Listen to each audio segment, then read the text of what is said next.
Welcome to the Rent Roll Queen podcast. I'm your host, Tarsi Taylor. Running a real estate business can be tricky with so many aspects to navigate. In this podcast series, I am going through everything that you need to know about running a real estate business, whether you're a seasoned real estate business owner, new business owner, or somebody trying to get into entrepreneurship. This podcast is for you. We're working through social media, buying and selling rent rolls, and how to have a profitable business. So follow, like, and subscribe, and don't miss an episode, and don't forget to share this with your friends in real estate. Welcome to the Rent Roll Queen podcast. I'm your host, Tarsi Taylor, and today's episode is brought to you by Buy a Rent Roll. Do you know the true value of your rent roll? Today, I chat with John Knight from Business Depot about Rent Roll Valuations. Welcome to the show, John. Hi, Tarsi. Thanks for having me along. Oh, it's great to have you. So can you please introduce yourself? Yeah, my name is John Knight. I'm the Managing Director and Founder of Business Depot. For all my sins, my background, I'm an accountant and specialised in the real estate space for decades now. But since forming Business Depot just over 10 years ago, we've added other services into the mix. And so as the name suggests, from accounting to legal to rent roll broking to tax and self-managed superannuation, the idea is to be that depot for business owners. Yes. And in particular, real estate industry is an area that we specialise in. You do, and we've known each other for quite some time. So we won't use decades to describe that.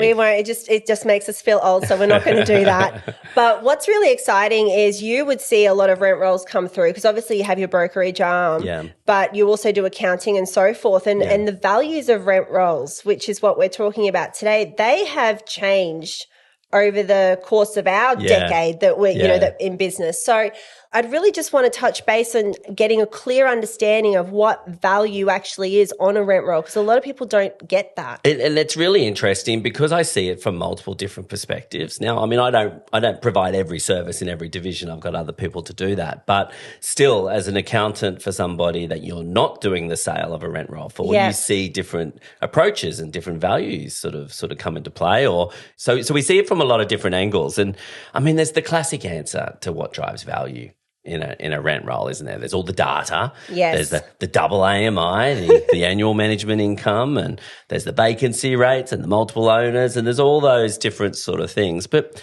when people talk to me or ask me about value, I actually take them down a bit of a different sort of path.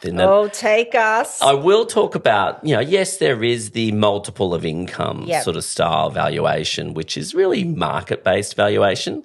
But as someone who has been doing business valuations for all industries over my entire career, I like to bring people back to that multiple of EBITDA or multiple of profit as well. And the reason I do that is because even if it's a rule of thumb valuation where it's a multiple of income, we've got to make it stack up still as a multiple of profit. Yes. Okay, so can we explain to the listeners what EBITDA and EBIT actually is? Okay, so EBITDA is earnings before interest, tax, depreciation, and amortization. It's an accounting term. I'm very sorry. But it's basically trying to come up with what's the profit that we're really making from this before you pay interest, before you have any depreciation on any assets and those types of things. Now, you can also have that. Now, EBITDA is just, I suppose, your reported figure. But if we're doing a business valuation for a business in a different industry, we're actually going to try and work out what their future maintainable earnings are. So we're trying to estimate what we think this business is going to make on a maintainable basis into the future. And that's the figure that I think we need to probably give a little bit more attention to, because your reported EBITDA is an historical number, but we need to be future focused and we need to normalize it, I suppose. Yeah, and for rent rolls, we are looking at their rent roll statistics, and the way I explain it is you're literally taking, remember the old the cameras, the Kodak cameras, you're taking a snapshot in time and then basically creating the value over for the next 12 months. That's what the valuation actually is based on. Absolutely. And you're going to have a look at what's good about it and what's bad about it. Yeah. What's the risks in it? What are the opportunities within it? So when we get all that data on a rent roll, which one of the great things about this industry is we have awesome data on the industry, but you can also get from that data what's going well within this rent roll or what's not going so well. And obviously, the more risk, Yes. that it's not going to continue to make good money or not going to continue to grow. You're going to want to pay less for it. Yeah. The more opportunity for improvement, the more opportunity to grow, the more consistency, you're going to pay a bit more for it. So let's talk about those risks then that are associated with what can devalue a rent roll. So do you want to run us through that? Well, I mean, there's a stack of things, but one of the ones I always like to talk about is the multiple owner sort of discount. Oh, yeah. Here we go. And principals are often surprised when they've been trying to grow their rent roll over the years and they get one owner and he's got 10 properties and he goes, great, that's going to jump up my income, which is fantastic, by the way. But when we go to value it or when someone goes to value it, we look at it and we go, well, there's a risk.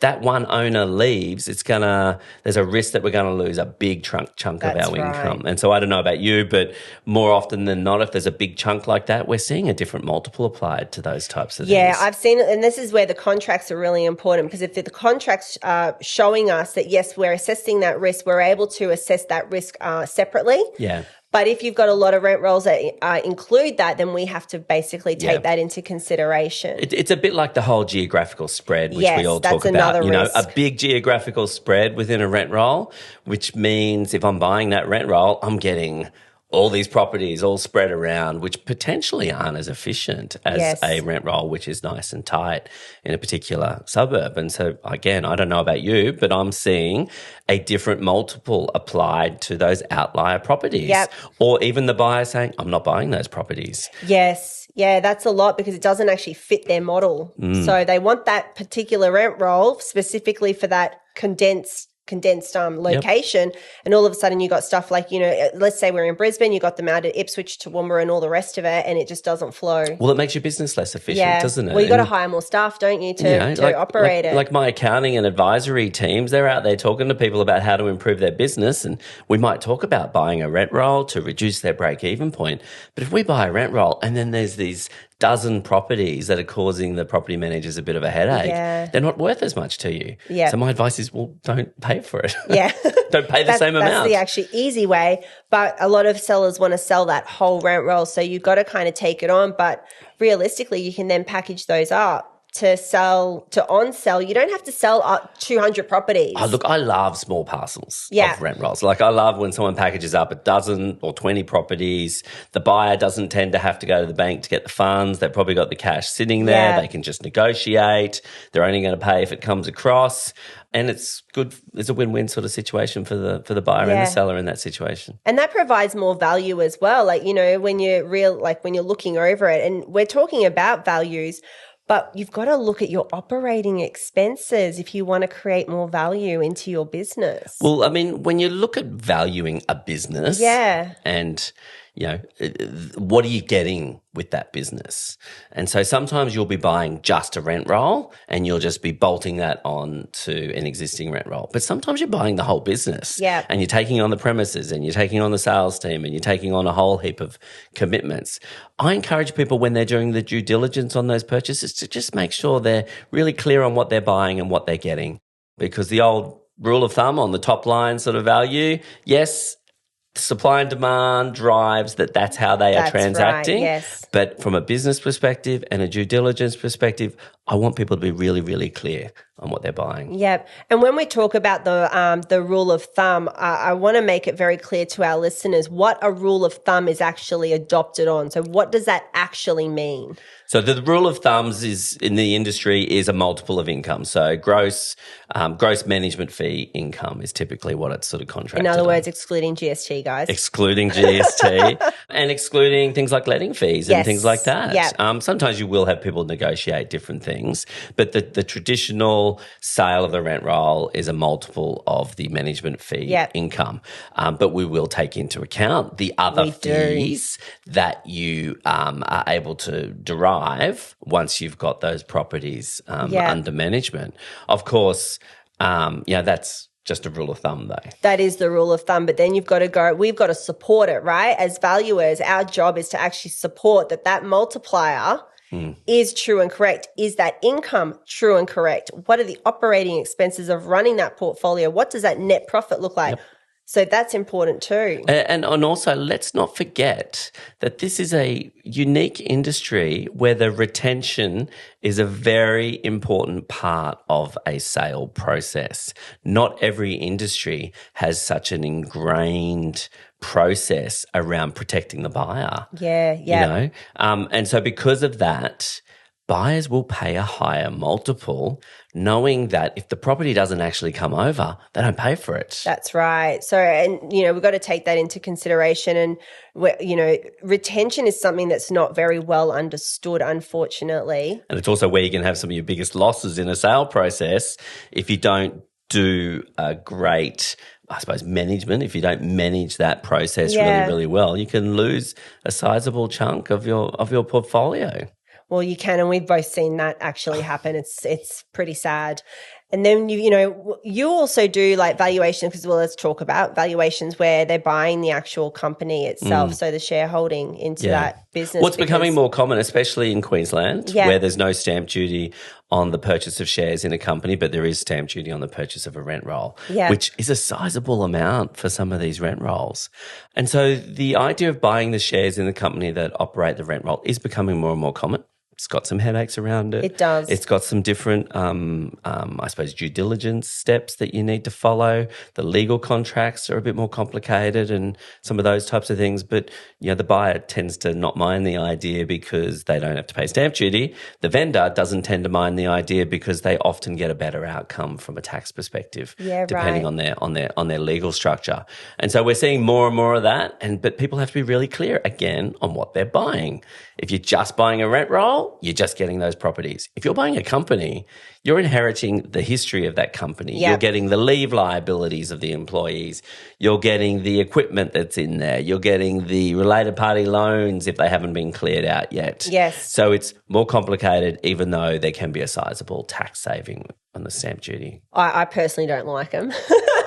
But that's just a personal opinion. I know, but there's other benefits as well in them. It's not just the tax, because if I'm buying a rent roll and it's in a company already, then you don't have to change ABNs. You don't have to necessarily. There are upsides the admin of it. Might be easier as well. I'm not advocating it.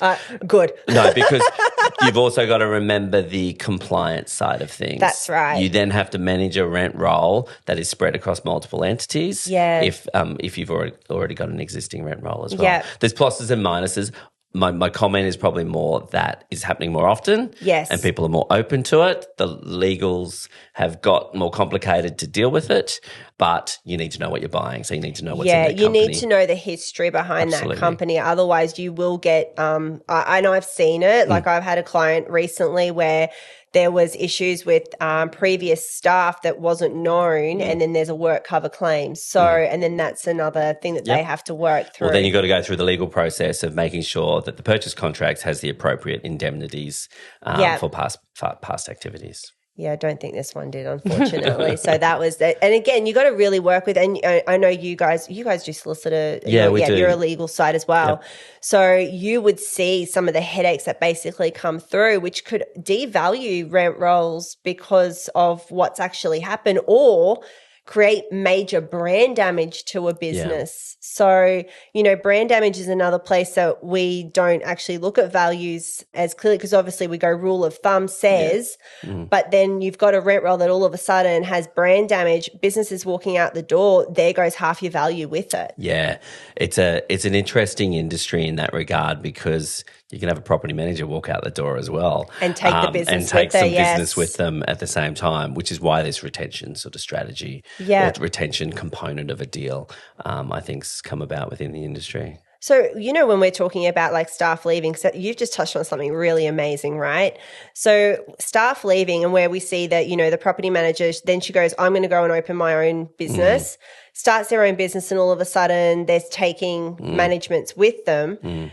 What can a business owner do legally to protect themselves at that point? Yeah, I mean, probably a better question for a lawyer, but my understanding is there's not a lot you can do, because you can try and get that employee restrained through the sale process, but they don't have to agree to anything. Yeah. You can make it worth their while to agree to something. Yeah. But my understanding is that you can't force them to do anything, except I suppose their employment contracts, where they'd have employment contracts with the entity. With the entity. Just such an interesting time in our industry, and we do see that happening a lot. So with business owners, what can they do to create a better value for their portfolios? Yeah, look, I mean, what I actually encourage people to do first is to be sale ready. So actually think about the whole sale process. Actually look at the data before they sell it. Look at their forms. Are their forms compliant? Maybe even do the due diligence, do a vendor due diligence before you even list it for sale, and get your house in order to maximize your value before you get an actual valuation or before you go through a sale process, if that's what you're looking to do. And so by getting sale ready, it's looking at everything and looking at your data from the lens of an outsider. Well, that's right. And that will actually uphold your value when you go to sell it. It's like a property, right? Yeah. You know, you want top dollar. Yeah. Well, you've got to renovate the property to make sure maybe you got to tart it up a little bit and put some furniture in there and make it look a bit better. But again, that's just what can you do to make it better? Yeah. And so I know clients that get a valuation of their rent roll done every year. Yes. No intention of selling or anything, but they get a valuation done every year, and they come back next year and they quiz the valuer as to whether the multiple's gone up, and if not, why not, and what do I need to do to improve that? So if you ask that question, what do I need to do to improve my value? Yes. And they give you an answer, and you go away and you do that, then you got really good ammunition to increase the value when you come back again. Yeah, and what's exciting, you know, those clients that get a valuation done every single year understand very well their position, right? Which allows you to either trigger a sale, go buy a rent roll to grow, or budget better. Or fund their business better. That's it. Generally, you know, it's good information. I mean, real estate businesses are interesting and unique in many ways. Really even though they're simple, they're interesting and unique because your sales business is very different to your property management business. And I don't know about you, but it's the property management capital value, which is what everybody's chasing. It's also what we're chasing from a break-even point to reduce the risk within cash flow and operations and those types of things.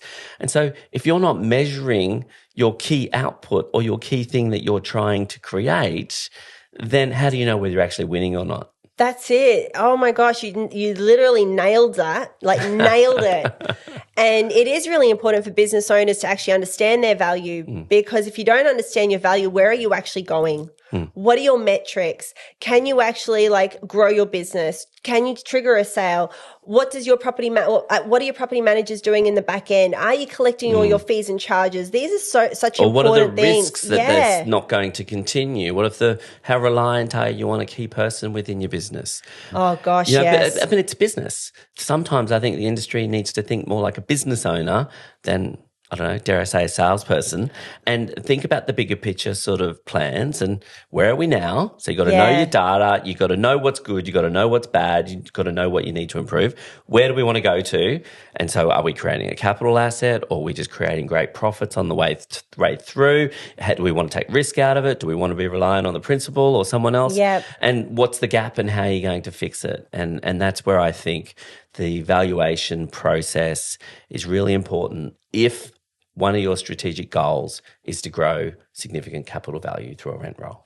Yep, I'm completely agreeing with that because it's so important to have a vision of where you are driving that business and then create it. And the best way of doing that is upholding the value of your business, not understanding that it is your saleable asset. Yep. It is. Your sales division will sell as well, but not for the amount that a rent roll is going to sell. So your focus, although it needs to be on sales for commissions and so forth and market presence, your rent roll is your saleable asset and what will actually assist you in either growth or exit. It's actually why the industry works so well in that we've got two very different types of businesses. Sales business, typically high profit, high cash flow. If it's got good growth and it's doing well. Property management, cash flow is a bit lighter on the way through. You're not making your money on the way through, but you make your money at the end. That's it. Assuming you can get a sale away, of course. And you know what? These transact all the time. So, and what's really important for business owners to understand is that your multiplier can only be what has actually happened in the marketplace. Every now and then we'll see one that like a sale that goes through. You had a great one recently, and it was a 3.5 times multiple. Now this is Queensland, and it was on the Sunshine Coast, and it was the highest multiple that I had seen in the industry up to this point for a really long time. And it was an incredible achievement, absolutely incredible achievement. But everyone has to understand, just because that got a 3.5 times multiple doesn't mean every rent roll's worth 3.5 times. Exactly. And it comes down to the statistics around your portfolio, you know, your market data, your analysis, your income that it's actually producing. This portfolio was actually producing quite a high annualized earnings per property. And so, and the business owners as well were actually going to form part of the retention, so basically. They took risk out of it. Yeah. So because of that, it achieved a 3.5 times multiple. So the guy down the street may have less income, a different commission rate, a lower commission rate or a higher commission rate, different average weekly rent, vacancy rate, arrears rate, landlord to property ratio. So when you're looking at all these things, yours might not get 3.5. And rarely will it. Yeah. Rarely will they be identical. I think the other thing that highlights is the difference between price and value. Yeah. And it's no different to the real estate agent selling a block of land or selling a house, I don't know, in Clayfield or whatever suburb. The guy next door might see more value in owning the neighbouring property than the lay person on the street who's just driving by and decides he'll have a look at that property. Yeah. And it's no different in business. The value of a rent roll to one particular buyer might be even more than our technical fair market value because it gives them greater market share, or it gives them a bigger sales team, or it gives them some other growth or market benefit over and above just the fair market value that rent roll might get. Yep. So those multipliers, guys, that you hear in the marketplace, you've really got to dig a little deeper to actually find out. But don't get me wrong, if 3.5 becomes the norm, then your rent roll might likely achieve a 3.5 times multiplier. But if it does not, then that was a once-off and you need to actually have a look. The same way if it was like a 2 times multiplier, let's talk about in residential, and everyone around you is getting a 3 times multiplier, you got to actually really have a look and see what's actually going on. What's going on. And it could come down to the terms of the actual deal as well. So like you said before in that example, the vendors were staying on in the business and going to work in the business. That takes risk out of it, so I might be willing to pay a bit more in the multiple. You've got to look at the whole terms of the deal and understand the drivers behind it as well. Yeah. John, I want to say a humongous thank you My for pleasure. coming in today and talking to us about Rent Roll Values. I'm going to put all your details into the caption that anyone that wants to reach out can definitely reach out and discuss those with you as well. Awesome. Thanks for having me, Tarsi. Great to chat.